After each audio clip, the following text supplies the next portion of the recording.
Shalom, selamat pagi saudara-saudara yang setia mendengarkan Blessing Morning.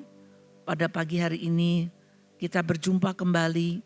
Semoga kita semua ada di dalam damai sejahtera, sukacita, dan keadaan yang baik menyambut hari yang baru ini. Kita akan merenungkan firman Tuhan pada pagi hari ini yang terambil dari kitab Keluaran pasal yang kedua, ayat yang ke-7 sampai ayat yang ke-9. Nanti Ibu Emma akan membacakan hal-hal ini. Keluaran pasal 2 ayat 7 sampai 9. Lalu bertanyalah kakak anak itu kepada putri Firaun, "Akan kupanggilkan bagi tuan putri seorang inang penyusu dari perempuan Ibrani untuk menyusukan bayi itu bagi tuan putri." Sahut putri Firaun kepadanya, "Baiklah." Lalu pergilah gadis itu memanggil ibu bayi itu. Maka berkatalah putri Firaun kepada ibu itu, "Bawalah bayi ini dan susukanlah dia bagiku, maka aku akan memberi upah kepadamu."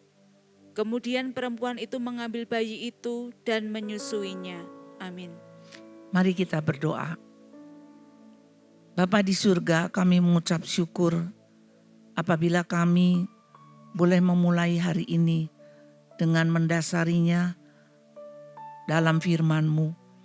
Berkatilah perenungan kami pada pagi hari ini.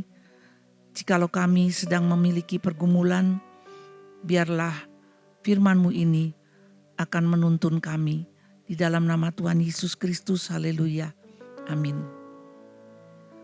Apabila ada saudara-saudara yang sedang menghadapi persoalan yang sangat berat, sangat menekan, seringkali orang akan berbuat nekat atau berspekulasi, atau mungkin menyembunyikannya. Tetapi itu bukanlah solusi yang baik. Di sini kita belajar dari keluarga Amram dan Yohabed. Mereka mempunyai masalah yang sangat berat ketika menghadapi bayi-bayi di Mesir harus dibunuh. Dan mereka tidak bisa lagi menyembunyikan Musa lebih lama. Apa solusinya? Mereka menghanyutkan Musa di sungai Nil. Apakah itu sebuah keputusan atau solusi yang nekat atau spekulatif? Tidak.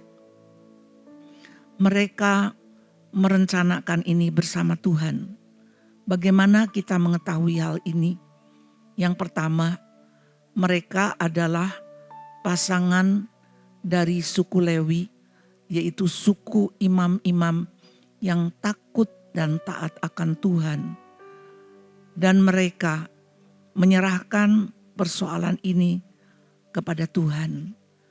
Yang kedua, mereka percaya bahwa Tuhan akan berbelas kasihan kepada bayi mereka ini. Dan mereka melakukan hal itu dengan sebuah keyakinan. Yang ketiga, seluruh keluarga bersepakat untuk melakukan tindakan yang penuh dengan risiko yang tinggi ini. Bagaimana pada waktu itu Miriam bertindak seperti seorang pahlawan. Dia yang menjaga adiknya diteberau di dalam keranjang pandan itu untuk menunggu putri Firaun mandi di sungai Nil. Dan Miriam berani bertatap muka, bahkan berbicara kepada putri Firaun. Ketika putri Firaun melihat keranjang yang berisi bayi itu dan bayi itu menangis, maka berbelas kasihanlah putri Firaun ini seperti yang diharapkan oleh keluarga mereka.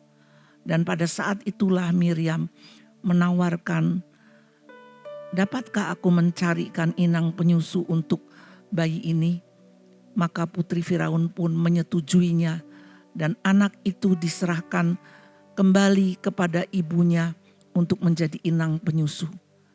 betapa luar biasanya apabila sebuah rencana dengan iman dan hikmat, kepekaan dan penyerahan diri kepada Tuhan akan menjadi sebuah solusi di dalam situasi yang sangat besar dan sangat sulit ini.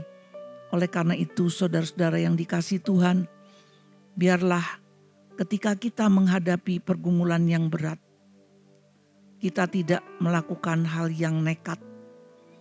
Kita tidak melakukan jalan pintas, tetapi kita meminta hikmat, petunjuk, dan mohon kepekaan agar rencana kita sesuai dengan rencananya. Amin. Mari kita berdoa. Terima kasih Tuhan Yesus.